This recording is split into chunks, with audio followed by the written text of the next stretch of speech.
The last battle of the Civil War ended more than 150 years ago, but the battles over civil rights and Southern pride continue.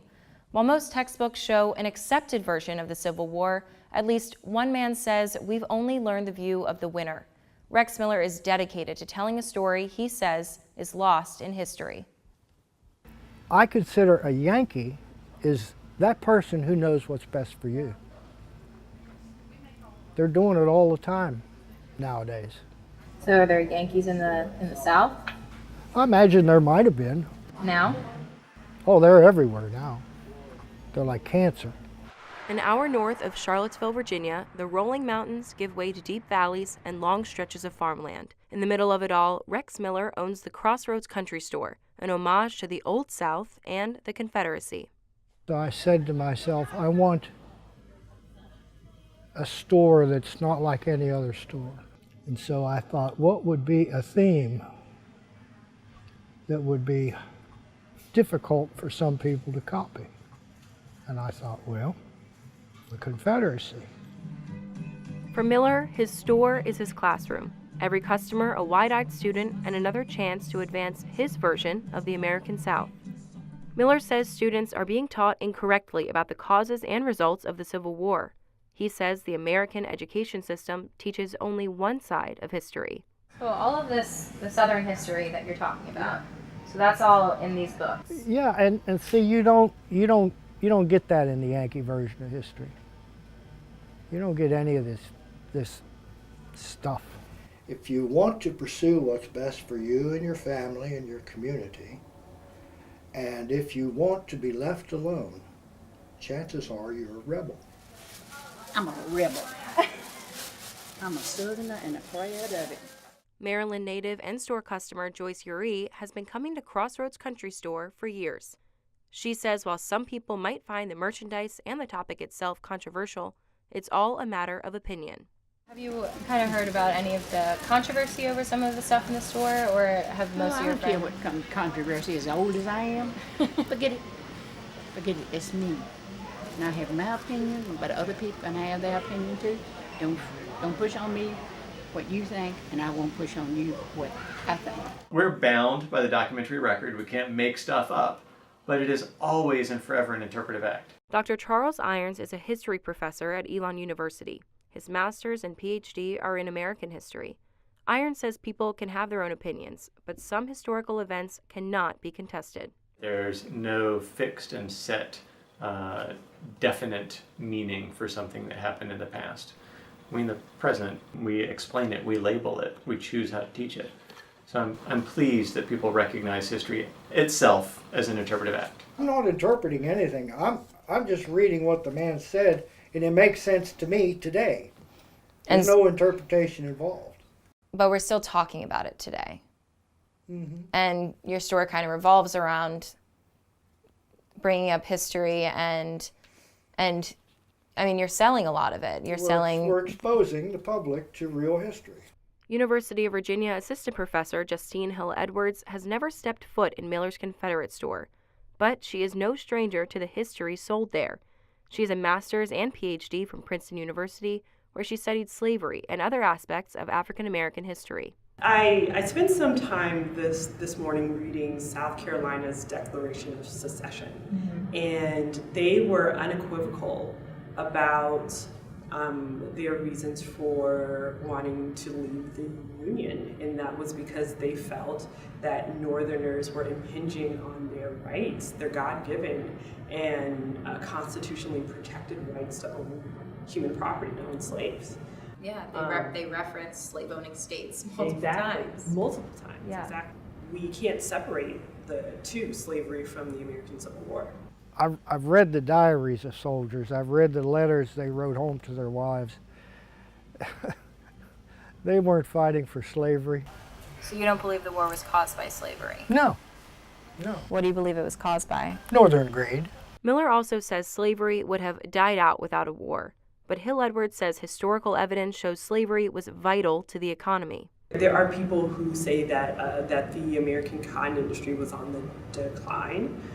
But I mean, if we look at the numbers, that was not the case. Slavery and its relationship to the American cotton industry was not on the decline. In fact, northern industrialists were highly dependent on slave labor and slave production of cotton. So these economies were intrinsically reliant on one another. Miller even has differing opinions on the quality of life for slaves. He says he doesn't think slavery was that bad, going so far as to suggest slaves were treated like part of the family. And they had free time, and they were free to earn money in their free time. Yes, slaves had free time, but they had to spend their free time doing things to support their own survival. Insofar as planters and mistresses believing that that slaves were part of their family, sure, they may have believed that, but that's one perspective. The other perspective is asking, did enslaved people actually believe that they were by and large part of the family? And the answer to that is a resounding no. Hill Edwards says cultivating gardens, raising livestock, and trading goods are a few examples of how slaves made money they needed to live. We're talking about pennies, right, or dollars.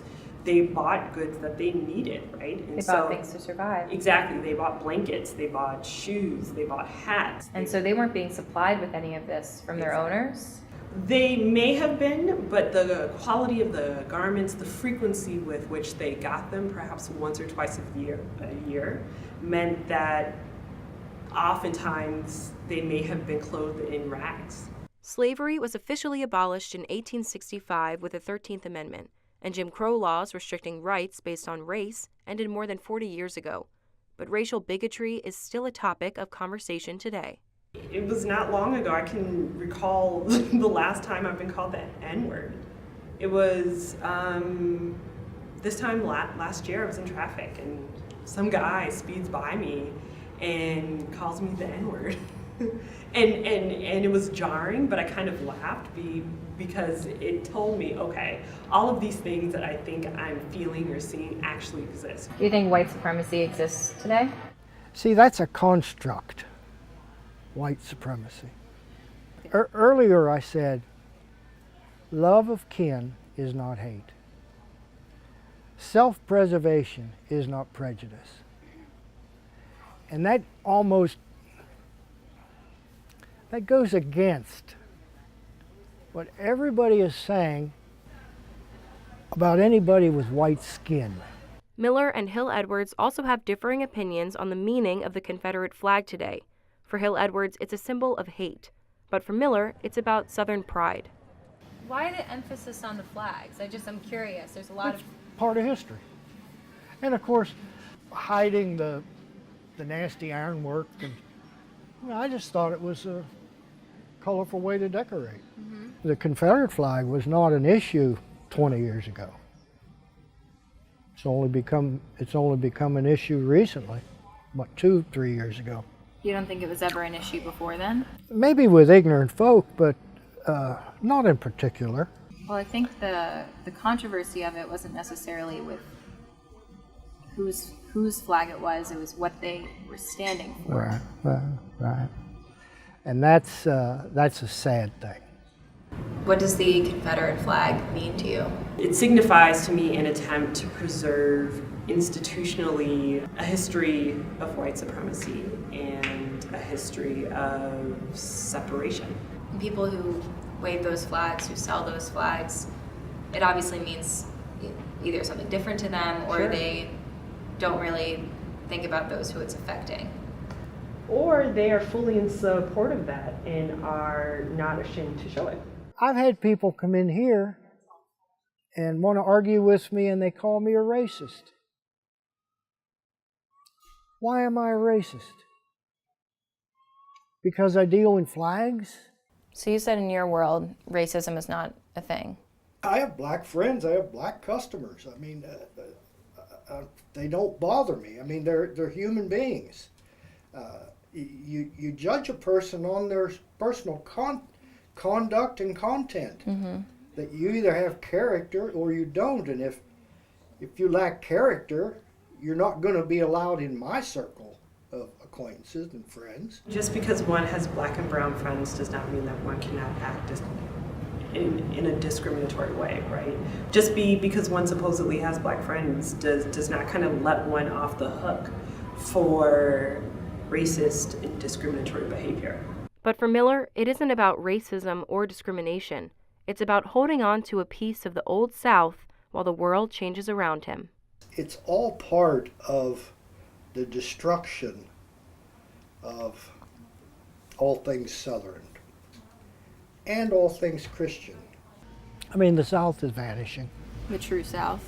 The South as a whole, there are pockets of Southerners, like-minded individuals, who